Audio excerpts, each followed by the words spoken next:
Hi, welcome to BS Garage. We're working on the car. And it starts to get really out of hand. Let's go.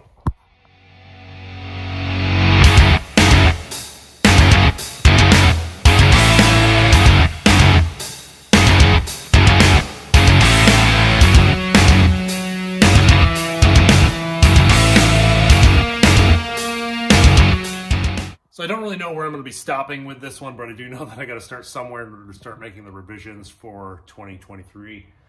Let me show you what I got going on, what my plan in my head is, because I think I got to do a lot in order to get it ready to start moving forward again. First things third, all of this is going to go away again. I do have the LSX Concepts flex drive system that needs to go on there. So all of this stuff up front here, all the accessories, basically need to strip everything off, water pump, all has to go in order to make a clean slate for all that stuff to go on. I know I want my radiator to be a dual pass, kind of a universal, a little bit shorter, but I also want it to go down more. So I know there's some sectioning out that I can do, because this is just all like, you can't really see down there, but that's just like sheet metal that doesn't really need to be there. I kind of cut some of it up already in order to fit some of this radiator in. I'm probably gonna have to build another custom core support. I know that much. I know I want to get knocked out a slightly bigger reservoir tank. I might put it back there, like build a custom one for back there, or if I have enough room again up here, because, well, the AC unit's gonna move from down there to up here. If I can build like a custom one to fit in here with like a proper, cap and stuff in order to put ice in again. I'd like the idea of a big reservoir tank in order to fit as much fluid as you can in there. More fluid, the cooler you can keep the supercharger and stuff like that. So I'm gonna do that. I might actually even change up. This is the supercharger heat exchanger right here. I might get a thicker one, something thicker and shorter that can more fit down here.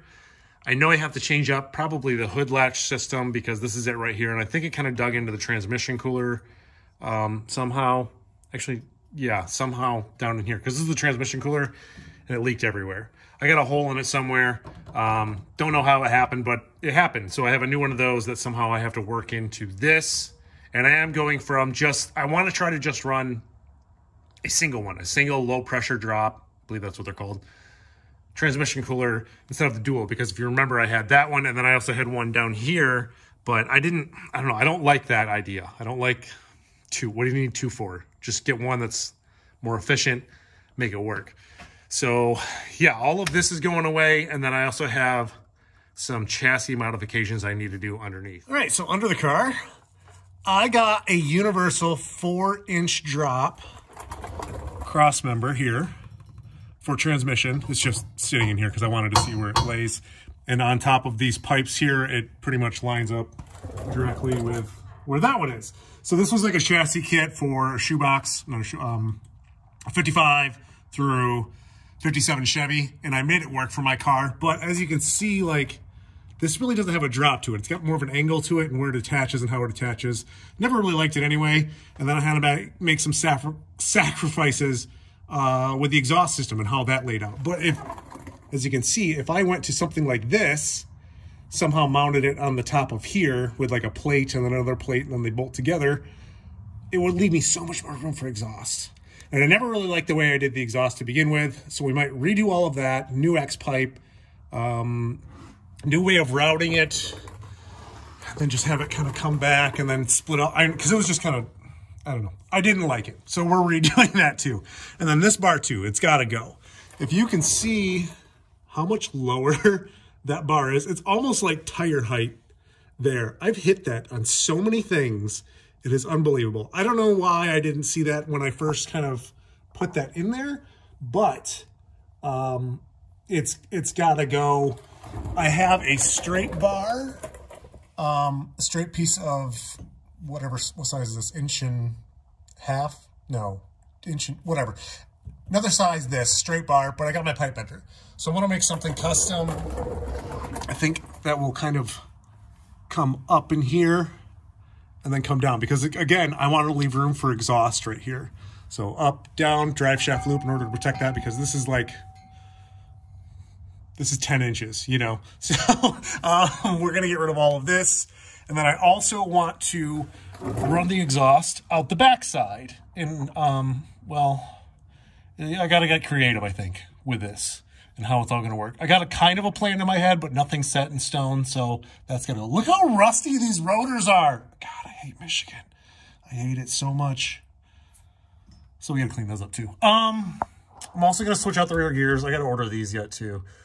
Going to go with a 323 set because these are 389 and not highway friendly. And we're just going to be cruising this thing more often, especially on Power Tour. And I'm going to guess fuel's going to be expensive this summer. So we got to get rid of these and go with a much higher, is it higher or lower? Lower gear set ratio in order to get that RPM down on cruising speeds.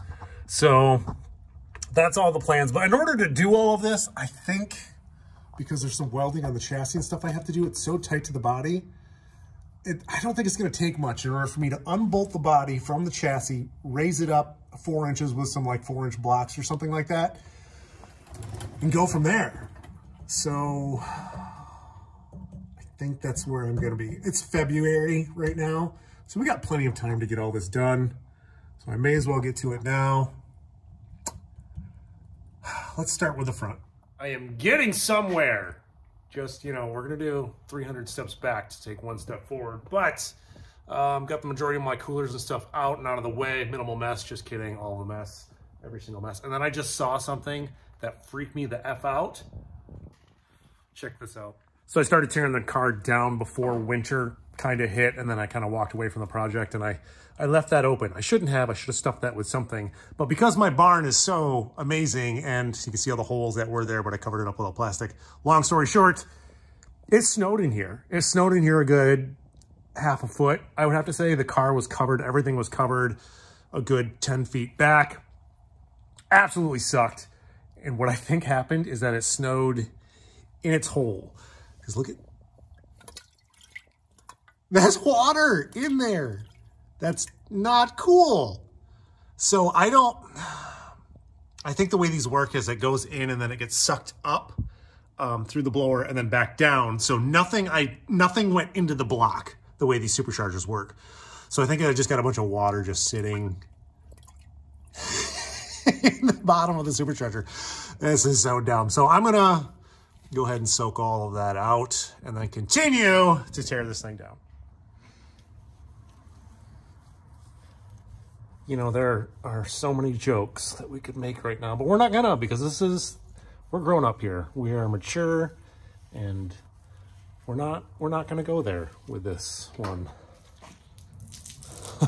That is not good. Why? This is slowly but surely getting out of hand. I'm going to end up taking the whole front clip off. It's only held in by 4 bolts. I'm going to get my engine hoist in here and take it off. But everything is disassembled off of it in order to make that a straightforward process. I'm going to run a dual pass, much larger radiator. It'll be much lower, but in order to get it low enough to clear the hood, because the hood is it's just like a weird shape. So you got to get it down. In order to get it down, I got to section off these front frame rails, leaving this piece here. I'm probably going to have to reinforce it, and then build a custom core support, because it used to go here and then straight down, but now it's got to go here and then go straight down from here, attached to the frame somehow. We'll get there when we get there, but it's got to be much wider in order to make up for all the room. And then because everything's going to drop down, there's a good 6 inches right here that all of this section here can come out. We're going to cut all this all out in order to fit my coolers in much lower and much more stackable, in order to make more room for the hood hinge and stuff like that. That's my plan in my head anyway. Just get everything out of the way in order to make more room, in order to build off of that, and then fill in from there instead of trying to like slowly, you know, cut away. Just cut it all away, biggest radiator possible, make it work, build off from that. That should be fun, but that'll be in another one, but I'm just getting ready for that. So like I said before, I'm gonna take the front clip off right now.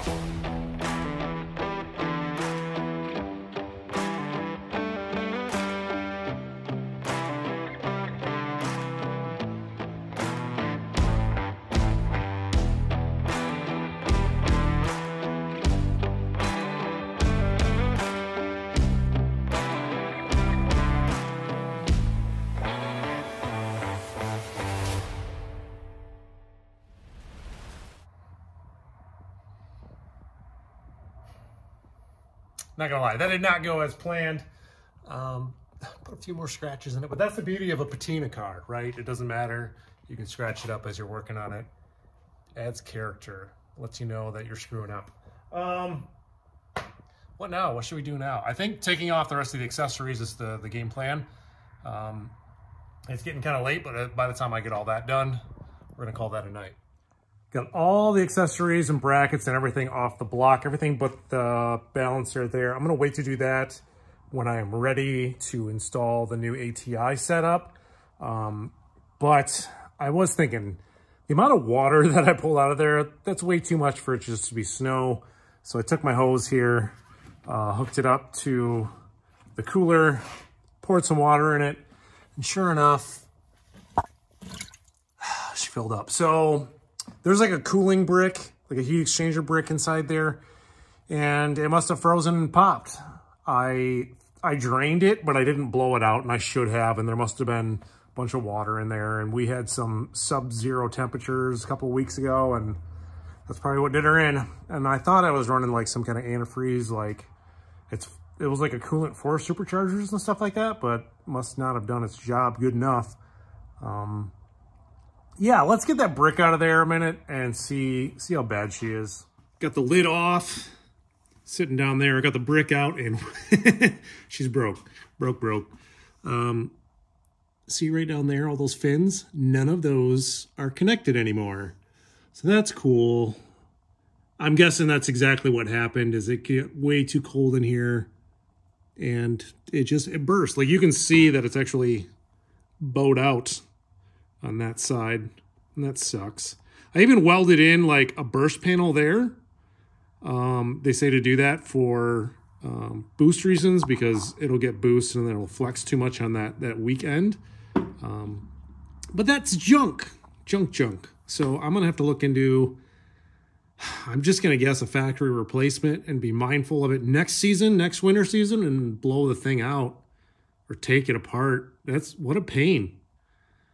Yeah, not cool. But at least we found it now, instead of having this thing completely together and then filling it up and then running it and then running water through the damn thing, hydrolocking it or something stupid and blowing everything up. So I'd rather find it this way than that other way.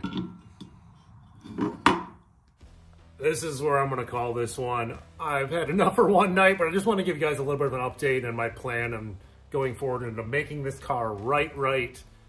A true daily driver hot rod. If you guys made it this far in the video, I really appreciate it. Hit that like, hit that subscribe. Obviously, we got a lot more coming up, because this car is going to come even more apart before it starts going back together. But thanks for watching, guys. We'll see you on the next one.